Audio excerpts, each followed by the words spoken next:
Hola, muy buenas noches. Sean bienvenidos una semana más, una temporada más, a este programa de Canal 8, Punto de Encuentro, que reinicia sus emisiones en este mes de octubre. Como siempre les digo, este es un programa abierto, con cierto carácter divulgativo y que pretende que ustedes tengan en la próxima hora de televisión pues algunos datos, algunas consideraciones que les puedan hacer pues despertar la curiosidad, cambiar de opinión o incluso hacer su propio análisis sobre los temas que tratamos en esta mesa. Con ánimos renovados, como les digo, reiniciamos esta temporada en Punto de Encuentro y antes de presentar tanto el tema como los invitados que nos acompañan esta noche, sí quería hacer un llamamiento a ustedes, a nuestra fiel audiencia, para que, como siempre, nos hagan llegar sus comentarios, sus propuestas de temas, sus críticas al correo electrónico del programa, que les recuerdo que es puntodencuentro@canal8tv.com. Hoy queremos tratar un tema para iniciar esta temporada que quizás parezca muy genérico, seguramente lo es, quizás sea muy difuso porque no vamos a centrarnos en aspectos que ustedes consideran que son esenciales, pero que sí les adelanto que lo que vamos a intentar es que por lo menos tengamos tres voces diferentes, las de nuestros invitados, perfectamente formadas y con la sabiduría que dan no solamente los conocimientos y los años, sino también la experiencia vital que como canarios tienen. Hoy queremos hablar de cómo somos los canarios de este tercer milenio, de este siglo XXI, llámenlo como quiera. Y paso a continuación a presentarles a nuestros invitados que nos van a ayudar a descifrar cómo somos los canarios como pueblo y nuestra identidad en qué términos está ahora en estos primeros años del siglo XXI. Tenemos esta noche junto a nosotros a Pedro Hernández, que es catedrático de Psicología de la Universidad de La Laguna. Pedro, buenas noches, muchas gracias por estar aquí. Buenas noches. A su lado tenemos al compañero Luis Ortega, periodista y escritor. Buenas noches, muchas gracias por estar aquí, Luis. Encantado. Y también contamos con Francisco Antonio Denis, que es profesor titular de Sociología de la Universidad de La Laguna. Francisco, Paco, buenas noches, muchas gracias por estar aquí. Hola, gracias. Bien, pues la verdad es que el tema que les proponemos esta noche no es fácil de encajar, seguramente no será fácil de encuadrar para adentrarnos en quiénes somos los canarios de este siglo XXI. Les rogaría que inicialmente hiciéramos una aproximación bajo su punto de vista, iremos desgranando a lo largo del debate muchos de los temas que vayan saliendo, una exposición inicial de cómo ven ustedes a esta población canaria en el siglo XXI y de alguna manera hasta qué punto hemos cambiado o qué mantenemos, de forma muy sucinta les pido, pues esta identidad canaria. Pedro, si te parece, empezamos por ti. Yo, si quiere, aunque peque de academicista, sí me gustaría decir que lo difícil que es plantear el tema de la identidad, el tema de la cultura, el tema de la psicología incluso de una población, ¿no? Es un tema complejo. Pero precisamente porque es complejo, a mí me gustaría marcar una serie de cosas que muchas veces hay que diferenciar lo que es la cultura originaria. Por ejemplo, yo he visitado Bali y ellos saben muy bien, aunque está muy generalizado en la cultura de Bali, y no he visitado, sino investigando en Bali, te das cuenta que ellos saben diferenciar lo que ellos llaman la cultura originaria a lo que es esa cultura más diversa, con las influencias múltiples, pero hay conciencia de una cultura originaria. Eso es una primera cuestión, que cuando estamos hablando nos estamos haciendo alusión más a la cultura originaria que a la cultura diversa, que también es parte de ese aquí y ahora, pero que puede ser menos prototípico, ¿no? Segundo, que cuando hablamos de cultura canaria o de identidad canaria, la cosa se complica más porque no estamos hablando de la cultura de una isla o de la identidad de una isla, sino de varias islas. Por lo tanto, estamos hablando de una cultura básica. De varios universos, ¿no? Sí, pero que le tenemos que dar un carácter de abstracción. Al fin y al cabo, la ciencia, el saber es abstraer. Y la abstracción, en gran mentira, es falsedad. Porque la abstracción no son cosas concretas, pero son útiles, son válidas y dan una visión de conjunto de las cosas, porque realmente lo que hace es quitarle los elementos particulares para quedarse con lo abstracto. Frente a la diversidad de cada una de las islas que marcan características muy peculiares. Y yo no diría de cada isla, sino de cada zona. Algunas veces las diferencias son más fuertes en Canarias, entre zonas que entre islas. Eso lo han visto muchas veces los antropólogos, en todos los campos. Y tercero, una cosa es hablar del pasado, de la perspectiva del pasado, y otra de la perspectiva actual de lo que nos estás pidiendo a nosotros. Y la perspectiva actual entonces todavía se complica más, porque la perspectiva actual no es lo actual que estamos aquí en 7 islitas, sino que lo actual estamos conectados con todo el mundo, con una gran globalización, con lo cual todavía se nos hace más difícil apresar esa identidad de quiénes somos, qué nos caracteriza, cómo cambiamos, a dónde vamos, pero yo creo que ese es el reto y eso es lo importante. Vamos a intentarlo esta noche con la aportación de todos ustedes. Luis, una aproximación general al principio de este tema. Absolutamente en el planteamiento de Pedro, en este previo que yo creo que centra el tema. Yo pienso que Canarias tiene una identidad como tiene una identidad cualquier pueblo, y más si está determinado por una serie de singularidades, de distancia, de geografía, de un área geoestratégica, eso es incuestionable. Una identidad además que se reivindica en un momento concreto después de una uniformidad obligada por un régimen totalitario y que coincide casi en el tiempo con un fenómeno imparable mundial que es la globalización, que ha universalizado la economía, el ocio, la cultura e incluso la economía a niveles tan dramáticos como estamos viviendo ahora con la crisis.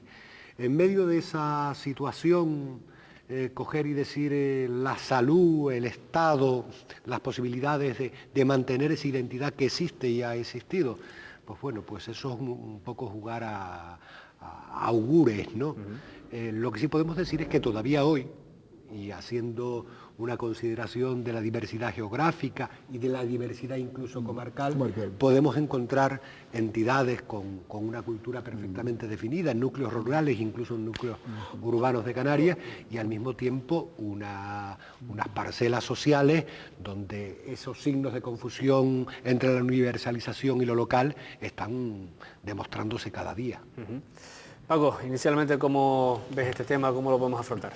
Bueno, vamos a ver, yo que sí quisiera primero decir lo que yo considero que son errores a la hora de plantear el asunto de la identidad, que pienso que es un tema que está últimamente bastante manido y todo el mundo se considera como, en fin, con capacidad de decir, pues ya no hay identidad canaria, o esta es la identidad, o esto no es, ¿no? Entonces, y es una cuestión. En segundo lugar, hay mucha digamos, equivocación al pensar que la identidad de un pueblo, digamos, se refiere a la uniformidad de una generación, de otra generación, es decir, al sentido de uniformidad. Y yo creo que no es así. Nosotros tenemos que observar la identidad como un proceso de construcción social constante. ¿Sabes? Entonces, en ese sentido, es el proceso que hemos construido sucesivas generaciones de población que nos consideramos parte de una unidad cultural de población. Y entonces, yo lo que digo es que fundamentalmente la identidad canaria sería el sentido de continuidad que la generación actual tenemos respecto a nuestros antepasados. Es decir, yo, que soy diferente de mi padre, que soy diferente de mi abuelo, por las circunstancias fundamentalmente sociales, ¿no? Porque yo me crié en otra época, en fin, todo, ¿no? Tengo un sentido, ¿verdad? Un sentido subjetivo, que es lo que planteaban algunos sociólogos clásicos, sentido subjetivo de pertenencia a una comunidad.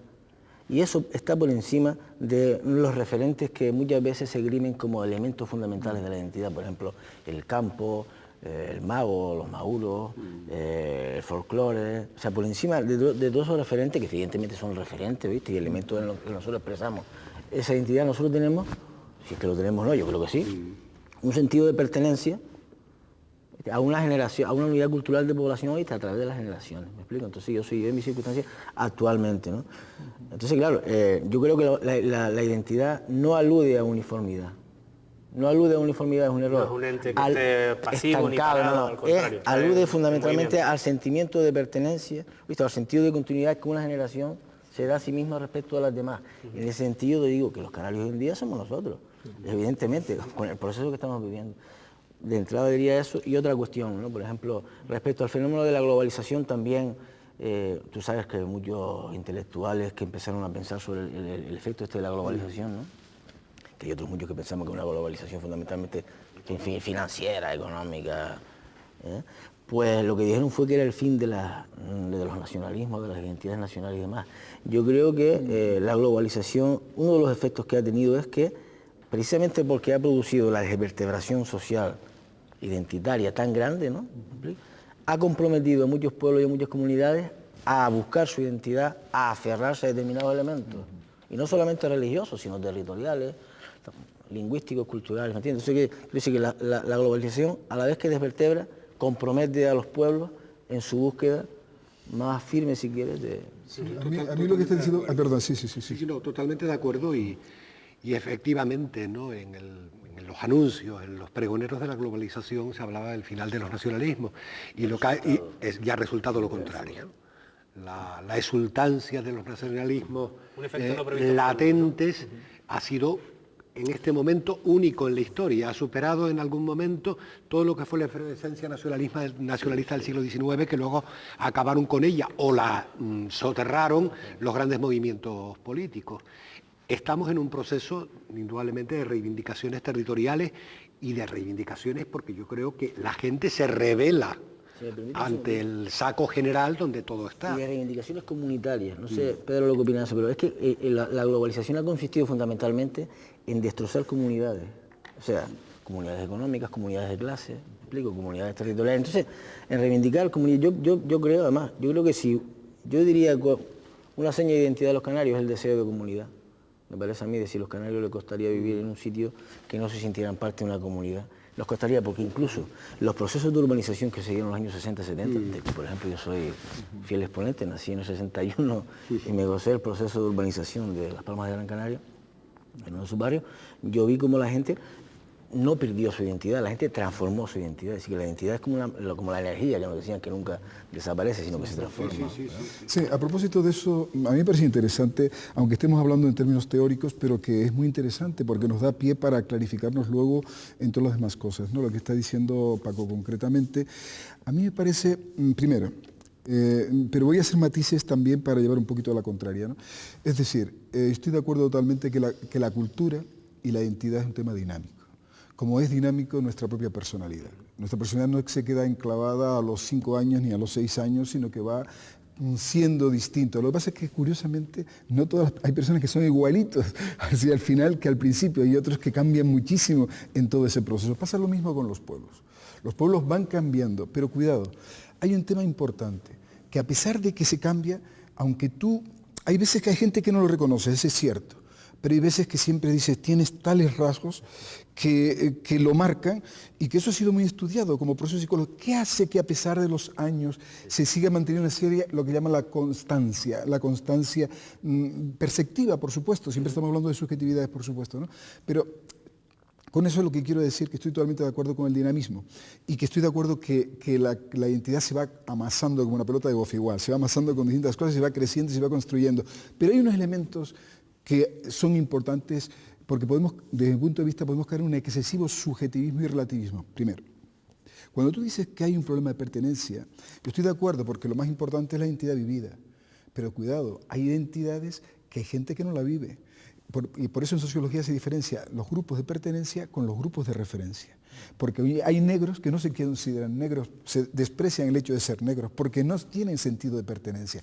Y sin embargo hay datos para hacer referencia. Luego en la identidad pasa esto, es decir, hay canarios que no se sienten canarios. Entonces no pertenece, me parece importante la subjetividad, pero también hace falta ver los elementos de referencia. Y creo que hay que tenerlos en cuenta, aunque sean variables, pero algunos, ni tampoco hay que rasgarse la vestidura porque algunos sean folclóricos, en absoluto. Es un conjunto de elementos muy imperceptibles que nos define y que nos podemos sentir más a gusto, ¿no?, en esa comunidad. Pero yo creo que es importante la diferencia entre la referencia y la pertenencia, porque los esclavos muchas veces se identifican con los señores, no con los suyos. Eso es un tema importante. Quería plantear, dentro de ese dinamismo que ustedes plantean, digamos, dentro de, bueno, como esa identidad que es un organismo vivo, ¿hay algunos trazos que ustedes digan, bueno, estos trazos no es que se hayan mantenido desde los tiempos pretéritos, sino hay algunos trazos que quizás definen, no hablo quizás de historia, pero sí algunos trazos que ustedes consideren, cada uno de ustedes, que definen a quiénes son más o menos los canarios? Sí, perfectamente Paco, ¿no? Y sobre todo me parece muy, muy feliz la apreciación de que la identidad es casi una aspiración de un grupo social determinado en un espacio físico, ¿no? Aquí hemos corrido un riesgo con la identidad y ha sido la folclorización y la utilización de todos los símbolos folclóricos.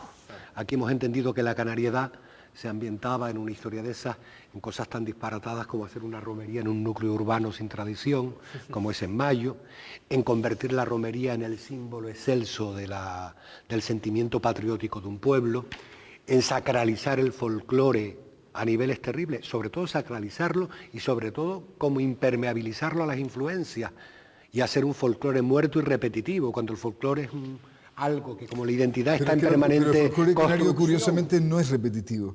El folclore canario es de los más vivos del mundo, fíjate lo que te digo. Y basta ir a un salón, basta ir, las romerías son espontáneas. La fiesta de Canarias es algo excepcional en todo el mundo. En ningún país del mundo se celebra el Día de Canarias desde abajo, no desde arriba. No que lo hagan las instituciones. Ha nacido desde el pueblo, ha nacido de las escuelas. Y esto es curioso, y te quiero decir eso, el folclore canario, el que existan, por ejemplo, ahora mismo aquí en La Laguna, existen más de 40 grupos folclóricos. Las romerías se han multiplicado. Es verdad que puede ser una cosa superficial, pero es un elemento vivo, no es estático. Pero como tú dijiste antes, digamos, uno de los referentes identitarios de un pueblo son cuestiones interiorizadas profundamente en la forma de estar, en las costumbres, en el habla, que es una forma de percibir la realidad también, y también en aspectos externos. Exacto. Y vamos a ver, el folclore es un elemento más que además se ha construido más. Otra cosa es que políticamente, digamos que se insista demasiado en un elemento o en dos y se abandona en otro, porque por ejemplo, la incultura o la deseducación política yo mantengo que también es una de las constantes de este pueblo, ¿no? ¿Me explico? Por determinadas circunstancias sociales y políticas que si quieren después las hablamos. Ahora bien, por ejemplo, yo me he dedicado y me dedico todavía cada vez que puedo al folclore, ¿no?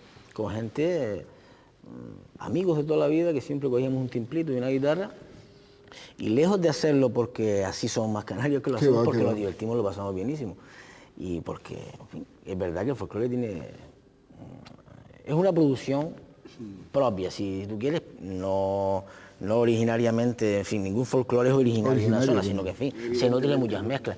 Pero la viveza con que se vive todo este tipo de cosas, por ejemplo, las romerías, o en las parrandas, o en fin, es que no tiene ni Cataluña ni el País Vasco, ni nadie, existe esa fuerza. Bueno, ellos tendrán... No. De lo vivo y lo popular, frente a lo que decía Luis, es muy intenso. Relacionado un poco también con el folclore, con lo que tú dijiste antes, de las estigmatizaciones, ¿no? Se estigmatizan determinados elementos y parece que son únicos, y es lo único que explica si somos canarios, claro. Y eso sí que es falso. Por ejemplo, el concepto de mago o maulo siempre es un concepto negativo, tanto en Gran Canaria como en Tenerife. Sabes que en Gran Canaria somos maulos, ¿no? Los que somos del campo, los maulos o magos, ¿no? Entonces eso siempre fue un concepto negativo, vivido además negativamente por la gente del campo. Pero se vivió desde la conquista, que ese es el rollo. Claro. Porque el problema fundamental es que ahí se crea una situación. Yo creo que no se puede perder la perspectiva histórica, pero la perspectiva histórica sigue estando viva. Y la perspectiva histórica es que el mago es en el origen, palabra, significa guanche, hombre campesino, el hombre tal. Hijo del sol. Claro, exactamente. Y esa es la persona que está ahí desconciado, que no fue integrado, que no se integró y que pertenece a otra cultura y se ve, hombre, está desculturalizado, es verdad. Antiguos canarios, ¿no? Es antiguos canarios. Los del campo que no se integraron primeramente. Con sus déficits, con sus cosas, pero realmente hay un desprecio que eso, por ejemplo, vamos a ver, el casero en el País Vasco es casero, se le toma como hombre de campo, pero no con la ridiculización que se toma en Canarias. Se toma mucho, de forma muy despectiva, ahí hay un elemento muy fuerte, bueno, también en la península se habla de cateto también, pero es distinto. Permíteme, Pedro, un momento, es que, pero lo curioso es que ahora, buena parte, la inmensa mayoría de la gente que participa de las romerías y de las fiestas canarias, reivindica el carácter de mago, probablemente porque no lo fueron, porque mi padre, un mauro, al campo no lo quería ni ver en pintura. Pero ahora añado un elemento. En el País Vasco, lo que se ha hecho es una serie de políticas identitarias, acompañadas también de políticas económicas que yo entiendo que son también en parte identitarias en la medida que tú fomentas el consumo de los productos de la tierra, ¿verdad? Los deportes autóctonos, ¿me entiendes? Los colocas a un nivel casi de competencia, no con los grandes deportes, ¿me entiendes? Pero sí es verdad que la televisión pública vasca, por ejemplo, este tipo de deportes y actividades de los pastores, tiene una repercusión tremenda. No, pero nosotros tenemos también... En Canarias... Nosotros tenemos el tema de la lucha canaria, el tema del folclore, el tenderete. El tenderete ha sido impresionante lo que ha provocado. Estamos volviendo a partiendo de la idea del folclore, pero en términos económicos, que a mí como sociólogo me preocupa bastante, digamos, lo que sustenta determinadas actividades, ahí sí que estamos francamente mal. Por ejemplo, una de las cuestiones que sustenta todo el patrimonio rural es la actividad agrícola. Y la actividad agrícola en Canarias, en los últimos años, es un desastre. Es un desastre. Yo, por ejemplo, les puedo dar un dato de que en Canarias, de todo lo que consumimos, solamente un 6%, ojo al dato, ¿no? Solamente un 6% de lo que consumimos se produce en las islas. Entonces, ¿qué está pasando? No hay políticas que mantengan el campo de la gente, no hay un relevo generacional. Entonces, la actividad de base estructural que sustenta ese tipo de cultura... Sí.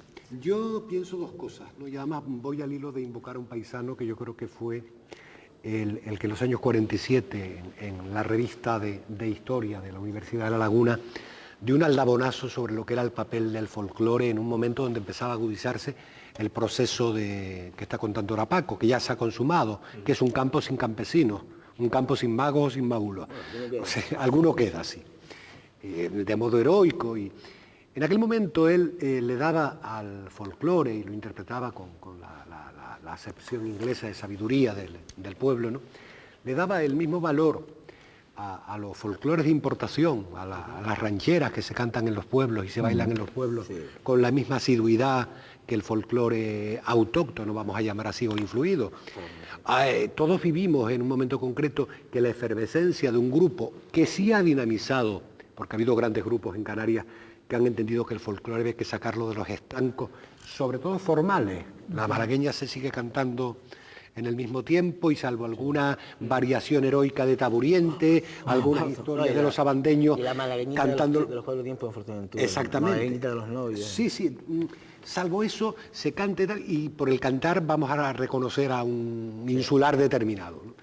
Sí, en aquel momento hablaba de que había muchísimas esperanzas en el comportamiento de los canarios de entonces, de los canarios del año 47, uno no había nacido, y era que el pueblo normal asumía influencias externas, culturales, como eran las rancheras mexicanas, las guaranías de Paraguay, luego en el tiempo que hubo de los años 70 en plena reivindicación, las zambitas argentinas de Yupanqui, que se han asumido y que se han integrado, pero en el repertorio de los propios grupos. Esa percepción de estar abierto a ese tipo de sentimientos que reflejan el folclore, yo creo que se ha mediatizado totalmente y que las alternativas a la música son los que, como Paco, viven el folclore, cantan porque les gusta cantar, cantan por cantar, y los que lo mantienen casi en un comportamiento peregrino, de romería en romería, haciéndolo con mucha espontaneidad, con mucha alegría, pero con cierto sentido de vocación, o sea, que ha privado en eso una exhibición morfológica, o sea, la forma de lo que se hace, por encima, ¿no?, yo creo que de razones y de sentimientos y de claves identitarias mucho más profundas y más serias. Yo pienso que es muy allá de las romerías. Hay que ir a los pueblos y ver lo que hay todavía en las parrandas. Es vivo, no es nada museístico, no es un museo, no es nada. Es todo lo contrario, es lo más vital que puede existir el museo, el folclore de Canarias. De todas maneras, tú acabas de decir una cosa que va en la línea de lo que decía Paco, que el folclore canario no se cierra. Parece que estamos de vuelta al folclore, pero bueno, no se cierra en sí mismo, es bastante abierto, es decir, tiene esto y lo que tú decías, hay canciones mexicanas, hay canciones cubanas, fíjate los puntos cubanos en el caso de La Palma, se asume y se interioriza, se llega a convertir, y eso pero lo da a dar un carácter propio, como en su día lo pudo haber sido la Isa, que procede de la ¿cómo se llama?, de la Jota, y le da un carácter propio desde la perspectiva canaria, y esa es la identidad. Cómo tú asimilas, cómo tú metabolizas esa realidad externa y le das el sentido propio. Esa es lo importante. Hay un ejemplo que decía, mira, el millo puede ser donde tú quieras, pero el gofio es el gofio. Y la utilidad que le damos al gofio es esa, ¿no? Mira, perdón, tú antes dijiste, si tuviéramos algún elemento como constante... Exacto, un elemento constante. Nos quedan aproximadamente 5 minutos antes de la pausa publicitaria, les robaré un poquito de brevedad. A mí me gustaría sugerirles a ustedes, a ver qué les parece. Pues yo escribo en la prensa, ¿no?, y en uno de mis artículos, en una de mis columnitas de opinión, definía a los canarios como gente temerosa. O sea, la temerosidad, quizás yo, por circunstancias sociales, valga la redundancia, porque tampoco quiero que nadie me entienda, porque siempre los detractores de la identidad siempre están hablando de que no, está dicho que usted que son cuestiones genéticas. Y no, mire, no estoy hablando de cuestiones genéticas, estoy hablando de que por situaciones de un caciquismo ancestral, de miedos, ¿verdad?, de prohibiciones, en fin, de gente muy trabajadora, pues nosotros hemos desarrollado un sentido de la temerosidad tremendo que yo creo que se vive hoy también en las generaciones actuales. Yo de eso sí puedo hablar bastante. Que a lo mejor tiene algo que ver con el famoso complejo de inferioridad. No solo complejo, no, pero no. Aquí tiene que ver, yo creo que este es un tema nuclear, que vamos cambiando, ojo, vamos cambiando bastante. Quedan unos minutitos antes de la pausa, en ese aspecto, sí, el argumento, o sea, te ruego intentar concentrarlo lo más posible. Sí, te voy a decir, lo que él llama temoricidad, o no sé cómo dices. Temerosidad. También lo podemos hablar en términos de asertividad. Eso lo decía un sociólogo precisamente vasco, comentaba que él pero hablaba de muchos años atrás, que cuando venía a Canarias veía un gran silencio. Bueno, Pedro García Cabrera hablaba del silencio también. Y entonces, el silencio amordazado. Y entonces yo sí creo, además estoy convencido de que una de las características, convencido no por datos empíricos, que hay un elemento de represión, de compresión y de miedo.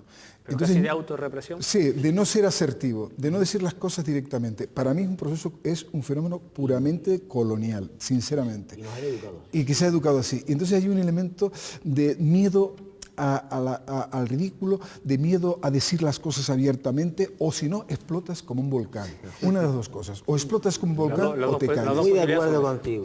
Pero eso lo planteaba yo en Psicología del Hombre Canario, en Natura y Cultura, y eso se ha ido verificando una y otra vez, que es verdad. No hay transición posible entre las actitudes. Y yo creo que sí, que ese sentido del temor... Como dice un chiste del Roto el otro día, que he decidido revelarme para mis adentros. Es cierto, sí. He decidido revelarme para mis adentros. Bueno, yo creo que eso, y además eso tiene un reflejo cada 4 años. Hay un comportamiento electoral muy determinante. Hay un voto al poder, que es un voto temeroso, y que significa que a lo mejor cuando cambian los ciclos de poder, cambian totalmente la mutación del electorado. Yo no lo veo por ahí, pero ¿sabes? yo estoy viendo mayorías absolutas en Islas Grandes, Ahora hablamos de eso. sí, Sí, en la Islas segunda parte habrá Grandes, tiempo para hablar de que eso. responden al gobierno de turno nacional. También puede ser. En esas historias, o sea, aquí en Canarias se han dado mayorías históricas desde los primeros momentos. Mayorías históricas muy, muy determinantes, que no se corresponden con la realidad, que están más en los 3/3 de Flandes, entre fuerzas repartidas. Pero si tú crees y yo pienso que también eso sí que es conflictivo, responde porque tanto a un responde tema más a de una isla educación, Sí. que aquí, también en Tenerife hay muchas mayorías, no estaba hablando solo de Gran Canaria. No, pero es más típico de Gran Canaria. Los movimientos más fuertes han sido en Gran Canaria. Sí, los bandazos. Los bandazos. Pero o responden o no responden esos bandazos a la cierta reverencia al poder, a el cierto temor al poder, a ese comportamiento temeroso. Si me lo permiten, vamos a dejar esa pregunta de Luis para la segunda parte. ¿Responden esos bandazos a algún tipo de estructura de poder que, digamos, bueno, el pueblo canario asume sin que nadie se lo diga en ocasiones? Bueno, aquí lo dejamos de momento. La respuesta a esta pregunta y otras muchas, espero, será en la segunda parte de este programa.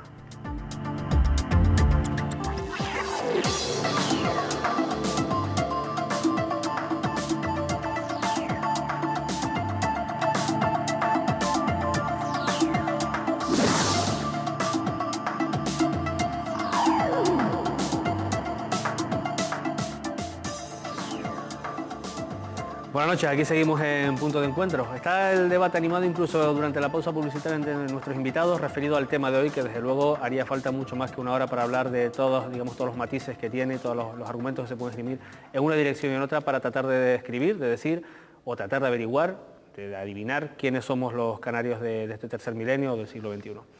Antes de continuar con el debate, sí les recuerdo que tienen un correo electrónico a su disposición para enviarnos cualquier crítica, argumento, petición de programa o tema que quiere que tratemos en este punto de encuentro de Canal 8. No le robo ni un minuto más a nuestros invitados y me gustaría retomar el tema donde lo dejamos. Estábamos hablando un poquito de circunstancias políticas incluso que definen al comportamiento que a veces tenemos los canarios cuando se acercan citas electorales, como planteaba Luis, y que dejaba una pregunta en el aire para Paco, que no sé si quieres contestar ahora, sobre esos bandazos o ese, digamos, reverencia hacia el poder que en ocasiones parece demostrarse si estudiamos los fenómenos electorales en Canarias, ¿no? Si existe una relación entre esa temerosidad o ese, en fin, respeto atávico hacia el poder, yo no sé si electoralmente hay una traducción, me imagino que la hablaron ahora quizás en el debate, ¿viste? Pues podemos llegar a alguna conclusión. Pero lo que sí estoy segurísimo es que, digamos que en Canarias todavía sigue existiendo la percepción de que las instituciones nos hacen favores. Es decir, que los servicios que prestan las instituciones no los hacen porque es parte de su trabajo y es parte de su cometido y para eso lo hemos puesto ahí, para eso además lo pagamos todos, sino que en Canarias, como derivado del caciquismo ancestral y de esa cultura de la resignación, de la represión y la autorrepresión también, ¿verdad? Del pórtate bien para que te dejen fijo, como decía mi madre. Tú nunca seas el primero, sino más pasa desapercibido. Sí, eso lo recomiendan las madres, Hombre, abuelos, lo han recomendado. A nosotros nos han educado así, yo no sé otros pueblos, pero a mí. Entonces, quiero decir que nosotros seguimos reverenciando el poder. Y, por ejemplo, en algunos núcleos, claro, en los núcleos rurales quizás se da más que en las ciudades. ¿Me explico? Las ciudades a lo mejor adquieren otro tipo de fenómeno como la desconfianza, la abstención, el alto grado de abstencionismo en algunas ciudades, por ejemplo Santa Cruz, que la abstención es del 52% de abstención, que oiga, se dice pronto, ¿no? Pero yo sé, por mi conocimiento de algunas islas no capitalinas, por ejemplo el caso de Fuerteventura, el caso de La Gomera, donde, digamos, la reverencia hacia el poder es tremenda, ¿no? La reverencia o el temor, o, en fin, y los votos muchas veces van en un sentido de vamos a ver si nos hacen un favorcito. Sin embargo, es posible que vaya por ahí, pero al mismo tiempo voy a poner un contrapunto a esto, ¿no? que el canario es poco servil. Eso te lo dicen todos los peninsulares. Es decir, incluso hay un rechazo a ser servil. Les molesta ser servil, ser pelota, y lo notas clarísimamente. Eso lo puedo observar en clases. Yo mira que estoy en todas partes, he visto, y el canario tiene una dignidad de fondo que le molesta mucho aparecer como una persona que pelotea, que se rebaja, incluso que algunas veces negativamente, porque algunas veces renuncia a su papel, por ejemplo, de camarero o de lo que sea, porque lo considera no digno. Por eso digo, aquí quiero poner un contrapunto a esto, porque no es todo tan fácil. Y eso me lo hizo recordar Boitirier. ¿Boitirier se llamaba? Antonio Boitirier. Cuando yo escribí lo del Natura, me dijo Antonio, mira Pedro, yo creo que cuando dices la palabra servil del canario, aquí estás, yo no estoy de acuerdo contigo. Y yo lo he ido viendo, analizando, y estoy totalmente de acuerdo con él. Que puede existir esa veneración al poder, puede ser, pero también existe un elemento de no mostrar en modo alguno ser servil. Sí, pero tampoco muestra un rechazo. El canario difícilmente se revela, y más si se revela en público. Además, históricamente, el canario... Explota, más bien explota. Explota en su casa, en su círculo más íntimo, porque públicamente es muy raro que un canario... Pero fíjate, pero ya a propósito de eso, yo quisiera señalar algunas características que sí me parecen positivas de resaltar del canario. Por ejemplo, y al hilo de lo que estás diciendo, el canario tiene una flexibilidad mental única. Es de lo más flexible. No puedes encontrar, puede darse casos rígidos, pero generalmente no encuentras la persona pedante, echada para adelante, estirado, rígido, dogmático. Eso es difícil encontrarlo. No, los hay, por supuesto, porque siempre los hay. Pero en la media, ese tipo paranoide, ese tipo estirado, no existe en Canarias. Es una persona mucho más flexible, más acomodaticia, quizás muy hedónico también, quizás demasiado que le importa cualquier cosa, cuidado también. Y con respecto a lo que decías antes, hay una investigación de la Comunidad Europea donde los canarios aparecen como los más anti-institucionales, cuidado, frente al poder. Eso es otro tema que también es muy... Pero los institucionales yo creo que está relacionado, no sé esa investigación, pero yo lo relacionaría más con el individualismo propio también de la comunidad campesina. Es decir, estamos muy acostumbrados a funcionar por y a desconfiar, Paco, a desconfiar de todo. Y entonces ya, todo, así como hay reverencia al poder, también todo lo que sea poder, no se admite la idea de poder, de presidente de un gobierno, etcétera, etcétera. Quiero decir, todo lo contrario, se degrada. No existe el respeto que puede existir en cualquier otra comunidad. Yo lo veo, la diferencia es abismal. Lo decía Juan Cruz en un periódico, siendo socialista, decía, estando Román Rodríguez en el gobierno, y él siendo socialista escribía en La Opinión, yo no entiendo cómo en Canarias no se existe el mínimo respeto a lo que es un presidente, ¿no? Y es verdad, es decir, se degrada. Eso no te pasa con el Lendakari ni te pasa con cualquier otro presidente de otra comunidad, porque no hay, se manosea. Es decir, es curioso, frente a esa timidez, frente a esa falta de asertividad, frente a todo eso, cómo a su vez existe esa suspicacia frente al poder.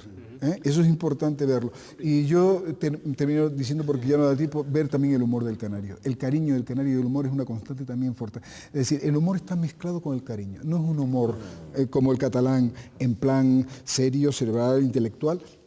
Es un humor muy cariñoso que algunas veces falta de respeto, porque se mete unos con otros que son unas pullas y unas indirectas muy grandes, ¿no? Pero es entremezcla de amor y entremezcla de humor, ¿no? El humor del canario no es un golpe final, es una narrativa. Yo creo, por ejemplo, yo siempre fui simpatizante de Pepe Monagas, y claro, en Canarias todos hemos tenido familiares parecidos a Pepe Monagas, y yo me di cuenta que en realidad lo que hacía Pepe Monagas era narrarnos a nosotros mismos, al canario de su época, ¿verdad? Al canario de su época, igual que Manolo Vieira lo hace al de hoy, Luis, sí. Calero también lo hace ahora, pero siempre, ¿verdad? Es como una narrativa de nosotros mismos, no es un golpe final, sino una narrativa constante, donde expresamos ese cariño que tú dices, que por ejemplo, es un cariño que a mí, por ejemplo, ¿sabes? Me llama mucho la atención en sociedades como La Majorera, que yo adoro esa isla y esa gente, y he vivido mucho entre ellos, ¿no? Y me siento, en fin, muy cercano. Y he visto con qué cariño se crían a las generaciones pequeñas, o sea, con qué cariño. Pero forman unos clanes impresionantes. Unos clanes. Y yo no lo he visto en ninguna otra isla. Y por ejemplo, a mí mucha gente me dice, coño, pero es que en Fuerteventura yo voy y no veo ningún canario. Y digo, mira, es que los majoreros están detrás de la casa. Porque la casa está en él, ¿me entiendes? Pero yo no he visto tanta fuerza familiar como en Fuerteventura. Eso no se da ni en La Palma ni se da en otros sitios. Es fuerte. Yo no estoy... ¿Qué opinas al respecto de, digamos, lo que estamos planteando en cuanto, bueno, a esas Bueno, estoy de acuerdo. Lo primero es decir que perfectamente la parcela de humor, ¿no?, que anida en el canario, es totalmente compatible con ese sentimiento del temor, ¿no?, que yo suscribo. Porque tampoco un pueblo se puede determinar ni por un defecto ni por una virtud, ¿no? Es un conjunto de factores que intervienen en su comportamiento histórico. Lo que decía Paco y asentía Pedro del tema de la unidad familiar, yo creo que sí, porque además yo creo que sí existe, lo que pasa es que con lenguajes diferentes. Sí. El majorero es quizás el hombre más arraigado a su territorio que hay, y es el amor, si podemos hablar en esos términos, más profundo, porque está en la tierra más ingrata y más costosa. Es muy fuerte, sí, mayor que la del tinerfeño, que la del palmero y tal. Sin embargo, el vínculo que mantiene el palmero con esa unidad, con ese núcleo familiar, está fundamentado en una serie de historias, en que nos pegan a todas las patadas para que salgamos a un sitio mayor, que nos vayamos a estudiar. En La Palma el papel de la madre ha sido tan fuerte, yo lo veo tan fuerte, es un matriarcado impresionante, que no tiene que ver con el papel de clan que existe en Fuerteventura. Yo me quedo sorprendido, es decir, lo de Fuerteventura son unos lazos tan fuertes, unas relaciones familiares tan intensas que, como bien has dicho, Paco, tú dices, ¿dónde están los canarios? Sí, es verdad, es que forma un bloque total ahí impresionante, ¿no? Sí. Mira, y yo, al calor de esto que estamos planteando, yo creo que también que una de las características, además te lo digo porque mucha gente que viene de fuera, que yo creo que son los observadores en los que nosotros tenemos que fiarnos, porque efectivamente la medida, claro, tiene más distancia, la medida tuya te la da tu reflejo, ¿no? Entonces lo que nos dice, lo que le llama la atención, pero bastante, me lo han dicho en varias ocasiones, que cuando los canarios decimos de dónde somos, quiénes somos, siempre hacemos alusión al parentesco y volvemos a nuestros padres. Por ejemplo, decimos, yo soy de tal sitio, pero mi familia viene, por ejemplo, antes te lo digo, mi familia viene de tal, procedo de no sé qué, o tú eres hijo de... Entonces le llama la atención, por ejemplo, sobre todo a los europeos, le llama la atención que nosotros siempre hacemos alusión al parentesco de atrás, ¿verdad? Siempre recordamos nuestros orígenes. Y eso es también una de nuestras señas de identidad, ¿eh? Claro, ahí van enraizadas las distintas, como tú decías, los distintos lenguajes con los que medimos la familia, ¿no? Sí.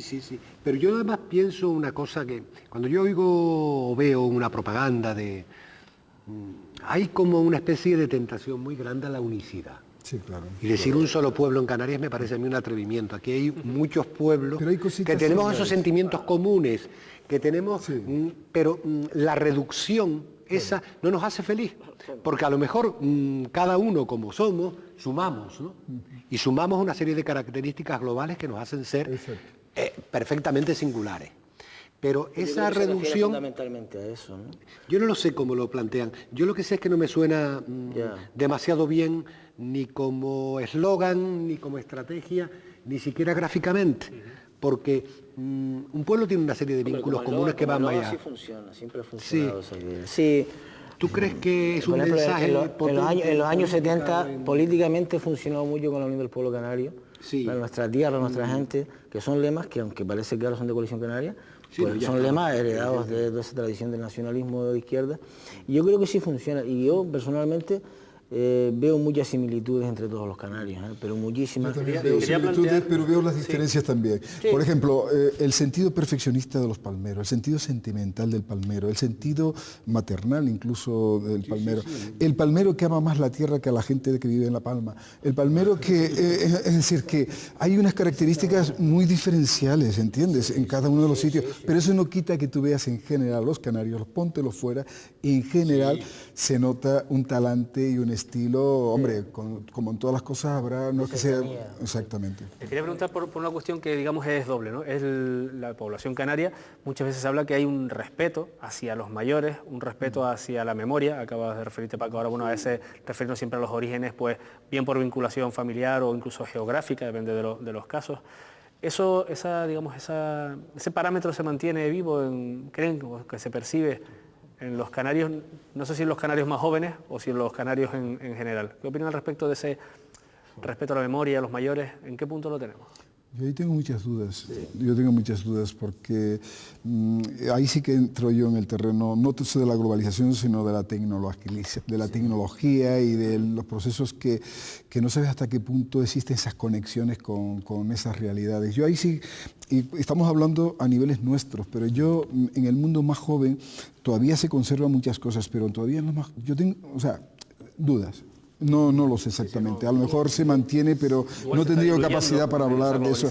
Pero yo hablando, pero sí voy a meter una puya en una cosita, perdona Paco, y es lo siguiente, cuando se habla del pasado y de los antepasados, a mí sí me llama la atención que cuando se habla del tema guanche, por ejemplo, ¿no? Y se utiliza de dos formas, o para hacer un planteamiento de una bandera excesivamente guanchista, tal, o para negarlo, o para devaluarlo, o para desconsiderarlo, y para no tener la dignidad y el orgullo de tenerlo como parte de nuestra realidad, como puede ser el volcán, como puede ser los dragos, como puede ser cualquier cosa. Y hay como un tabú hablar de los guanches. O es un tabú, o es una exaltación exagerada. Y eso sí que no lo entiendo. Y eso sí me lo dice gente de fuera, no lo entiende. Porque a la gente de fuera y los extranjeros le encanta saber de los guanches, conocer de los guanches. Y aquí hay un tabú terrible a hablar de ellos. ¿No? Se habla en sentido muy pintoresco, muy a veces excesivamente idílico, igual que también se habla de forma idílica del mago. ¿No? En mi familia fueron gente de campo, maguros auténticos, y esa gente sufrió mucho. Es decir, no tenía nada idílico ese tipo de vida. ¿Eh? Yo pienso de todas maneras que como son temas fundamentalmente de sentimientos, ¿no? Se dijo a lo largo de la primera parte del debate que no hay transición, es entre la explosión y el silencio. Pues yo creo que también en estos temas, ¿no?, que tocan eso, pues o se ha llegado a un entusiasmo no tan exagerado como otras latitudes de llegar a la antropología para coger y defender el origen guanche, o a teorías pseudocientíficas también para negar una realidad evidente de... que es la presencia de un tronco aborigen, sobre todo de orígenes ciertamente claros, de culturas un poco más uniformes que las que luego se desarrollaron en la etapa de europeización del territorio y todo eso. O sea, negar eso es negar pero fue el sol. El problema que tenemos algunas personas que nos dedicamos desde el mundo de la ciencia, en cualquiera de sus dinámicas, ¿viste? En fin, a estudiar estas cosas, tenemos un problema porque nos cuesta mucho que nos dejen establecer un espacio intermedio entre el fanatismo de un lado y de otro. Entonces a mí a veces me cuesta decir, mire, es que eso es normal, es que todos los pueblos tienen unos orígenes, ¿me entiendes? Y nosotros no vinimos por esporas. Lo que pasa es que estas cosas no se hacen porque sí, todo tiene una intencionalidad. La intencionalidad de la extinción del pueblo guanche es clarísimo que fue un planteamiento político. Por mucho que luego los antropólogos como Sindesky lo hubiera demostrado en los 7000 escolares, etcétera, etcétera, parece que aquello no se le hizo mucho caso. Ahora se vuelve a hacer caso porque por el ADN del Departamento de Geología o el de Madrid, de la Autónoma, donde se ve que la vigencia de los genes guanches están ahí, pero no nos importa, si a mí no me importa que existan genes, no, es la referencia a una realidad que no debemos avergonzarnos, sino estar orgullosos porque nuestra realidad es, y por cuando estamos hablando de eso, quizás no hemos hablado del valor que tiene la identidad. Porque yo a mí me hubiera gustado seguir antes el discurso de Paco de la economía, porque hay cosas muy interesantes ahí también enlazarlo con la economía, ¿no? Como es el caso, por ejemplo, de las viñas y del vino, que fue un rescate muy interesante, pero es otra parte, pero aparte del elemento económico, que es fundamental, es un elemento de vida. Yo cuando llamo a un amigo de la infancia que está en Alemania como inmigrante, desde hace 50 años que no lo veía, y cuando lo llamo ahora cada semana, y él vive esa identidad como no lo podemos vivir nosotros, porque para él es todo, sigue siendo la referencia más importante de Canarias. Y eso no podemos desprender al ser humano de eso, porque el ser humano es sentimiento, y eso es fundamental para la vida, como la tierra es importante por un árbol, tenemos que tener una referencia de vida, sobre todo cuando estamos fuera. Sí, bueno, disculpa por cambiar un poco de así, cuando te referiste ahora a la juventud, si, por ejemplo, un valor como el respeto a los mayores, vamos a ver, yo creo que hay elementos que efectivamente pueden alterar los patrones mediante los cuales un pueblo construye su identidad, claro. Pues los puede alterar drásticamente, por ejemplo, yo que sé, una guerra, en fin, una emigración muy fuerte, cualquier tipo de acontecimiento.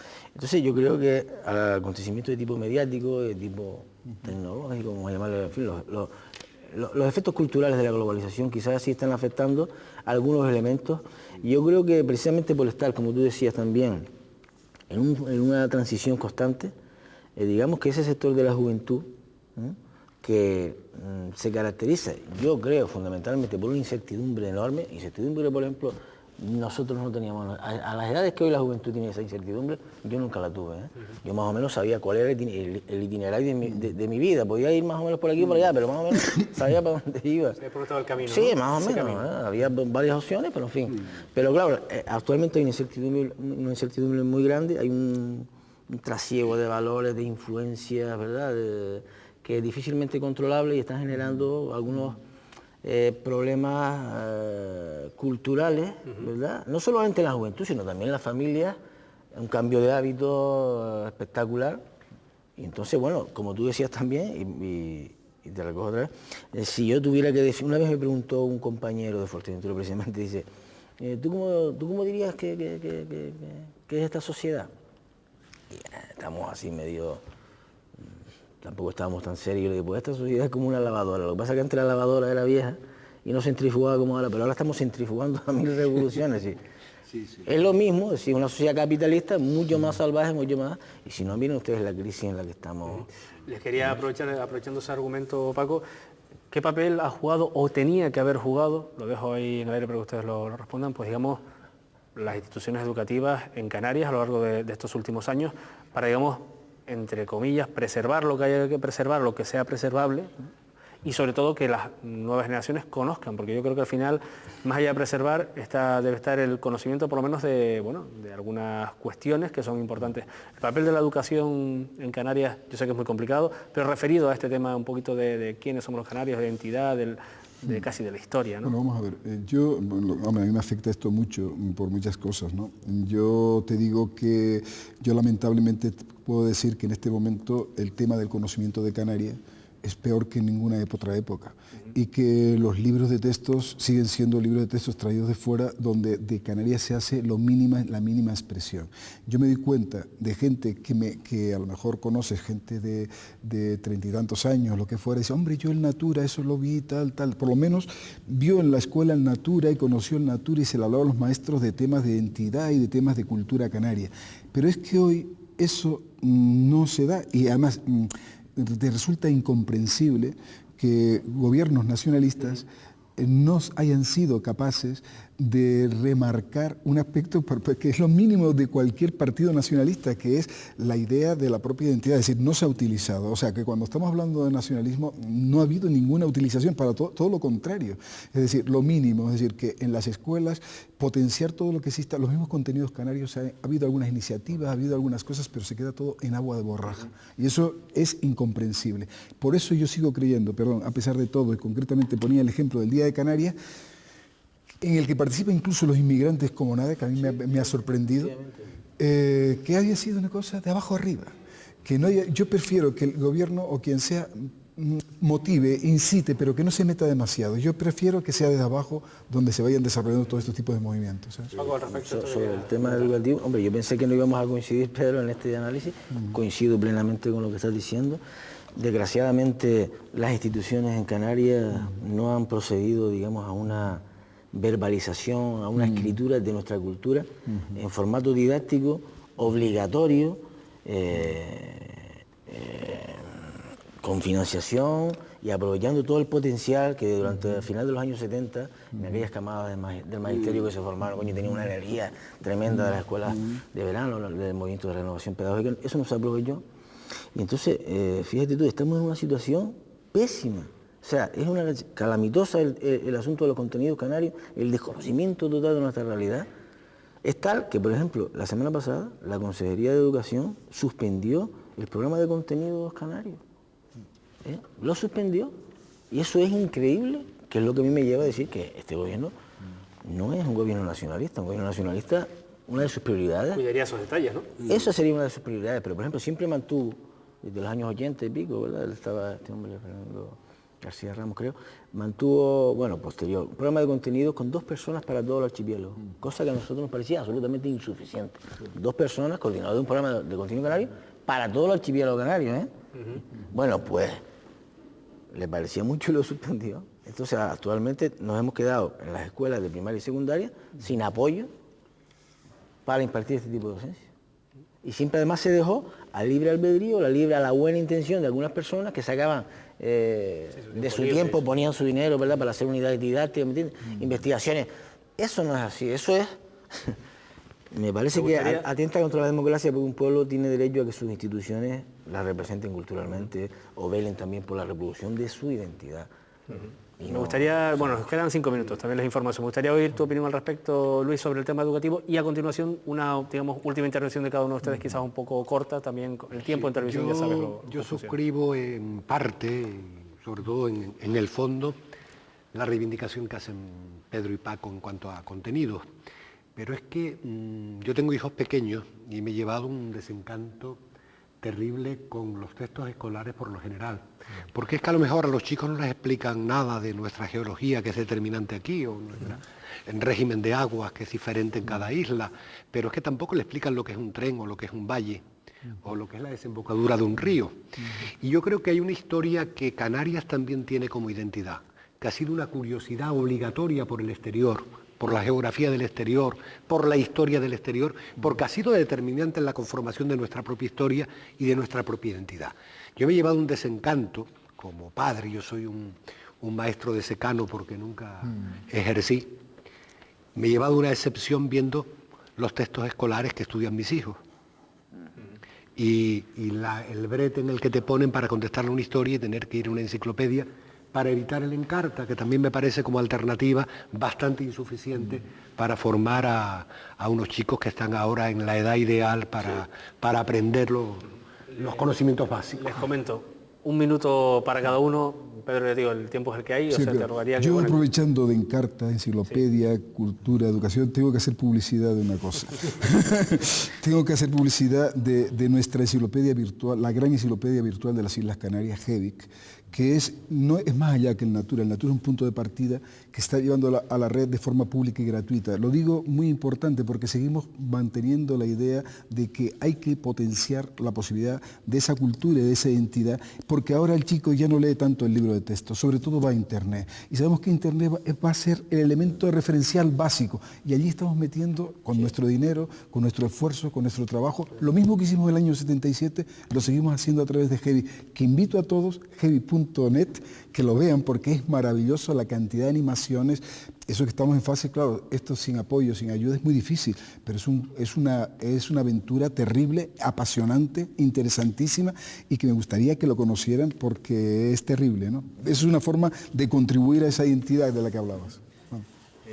Paco, si quieres más o menos cerrar un poco alguna de las ideas que te haya podido quedar en el tintero, digamos, sobre un tema que es complicado cerrar en una hora de televisión, pero bueno, hemos intentado decir algo, ¿no? Espero que nos contrates para otros debates posteriores.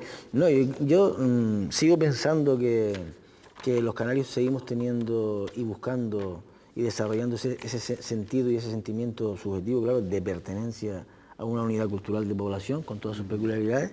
La seguimos desarrollando y probablemente la vamos a seguir desarrollando. Si este fenómeno que amenaza con digregarnos a todos sigue así, nosotros probablemente lo que vamos a hacer es intentar, como todos los pueblos del mundo, agarrarnos a lo que nos queda, que es un poco nuestros referentes vitales, fundamentales. Como cada pueblo los precie, pues ya veremos, ¿no? Y sigo pensando que hay elementos que siguen siendo constantes, ¿no? Igual que la temerosidad, también digo, de la creatividad, ¿verdad? Por ejemplo, a mí una cosa también que me parece importante a señalar en este futuro es el papel muy importante de las mujeres. Las mujeres nosotros siempre fuimos una sociedad muy matriarcal. Y la mujer ahora mismo está envalentonada, está arrasando en las aulas, está arrasando profesionalmente. Siempre ha arrasado como madre. Siempre ha arrasado como madre, como tía, prima, hermana, y ahora además profesionalmente. O sea, me parece que es un futuro muy bueno, muy... Luis, sobre este tema que claro, es muy difícil comprimir, pero bueno, lo que... Los canarios de hoy, yo creo que somos nosotros un reflejo, un poco avejentado. Transitamos un poco entre la ilusión y el desencanto, y yo creo que nos tenemos que preparar para la sorpresa, porque la sociedad, los canarios de mañana, los que se están formando ahora, nos van a llegar con nuevas fórmulas y con nuevas realidades sociales a las que es imposible oponerse, como el mestizaje por una inmigración continuada.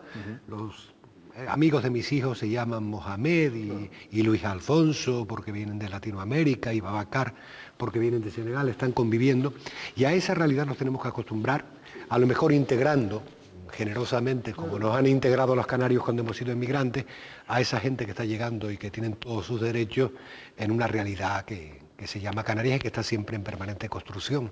Pues la verdad es que ha sido un placer compartir esta hora de televisión con ustedes. Creo que algunas cosas han dicho que nuestros telespectadores seguramente agradecerán o que nos harán pensar un poquito en quiénes somos los canarios de hoy en día. Por nuestra parte nada más, agradecerles su atención y esperar que la próxima semana nos veamos aquí en Punto de Encuentro en Canal 8. Buenas noches y muchas gracias.